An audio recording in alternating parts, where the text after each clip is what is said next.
Big Boss Malayalam season 7 live അപ്ഡേറ്റ്സിലേക്ക് പോവാം. ലൈവില് അക്ബറിന്റെ അടുത്ത് നമ്മുടെ സരിക, ചൈത്യ, ആദില, നൂറ ഇവരൊക്കെ ഇരിക്കുകയാണ്. സംഗതി സംസാരിക്കുന്ന രേണുസുതിയെ കുറിച്ചാണ്.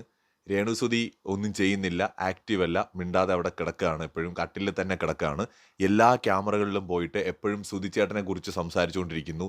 എപ്പോഴും മക്കളുടെ കാര്യം പറയുന്നു. 71 ക്യാമറ ഉണ്ടെങ്കിൽ അവിടെ എല്ലായിടത്തും പോയിന്ന് ഇത് തന്നെ പറഞ്ഞുകൊണ്ടിരിക്കുകയാണെന്ന് പറയാണ് സരിക. നമ്മളിവിടെ കിടന്ന് അടിയും ബഹളവും ഒക്കെ ഉണ്ടാക്കി ഒന്ന് കിടക്കാനെന്നും പറഞ്ഞ് വന്ന് കട്ടിലിരിക്കുമ്പോൾ ഉടനെ തന്നെ ആ ആക്ഷനൊക്കെ കാണിച്ചു കൊടുക്കുന്നുണ്ട്. രേണുസുതി ഇങ്ങനെ തല ചൊറിഞ്ഞിട്ട് അതിങ്ങനെ എൻ്റെ ദേഹത്തേക്ക് ഇങ്ങനെ കുടഞ്ഞിടും എന്ന് പറഞ്ഞിട്ട് ആക്ഷനൊക്കെ കാണിച്ചു കൊടുക്കുന്നുണ്ട്. രാത്രി ഉറങ്ങാൻ കിടക്കുന്ന സമയത്ത് 2 കാലും എൻ്റെ പുറത്തൂടെ കയറ്റി വെച്ചിട്ടാണ് കിടക്കുന്നത്. അപ്പോൾ ശൈത്യ പറയുന്നുണ്ട്, ഇന്നലെ ഞാൻ അത് കണ്ട് പേടിച്ചു പോയി ചേച്ചി, ഞാൻ നോക്കിയപ്പോൾ 2 കാല് മാത്രം ഇങ്ങനെ തള്ളി നിൽക്കുന്ന കണ്ടു, ഞാൻ പേടിച്ചു പോയി ചേച്ചി എന്നൊക്കെ ശൈത്യ പറയുന്നുണ്ട്. അതായത് പറഞ്ഞ് കളിയാക്കി ചിരിക്കുകയാണ്. എന്താ പറയുക, അങ്ങനെ കളിയാക്കേണ്ട കാര്യമൊന്നുമില്ല.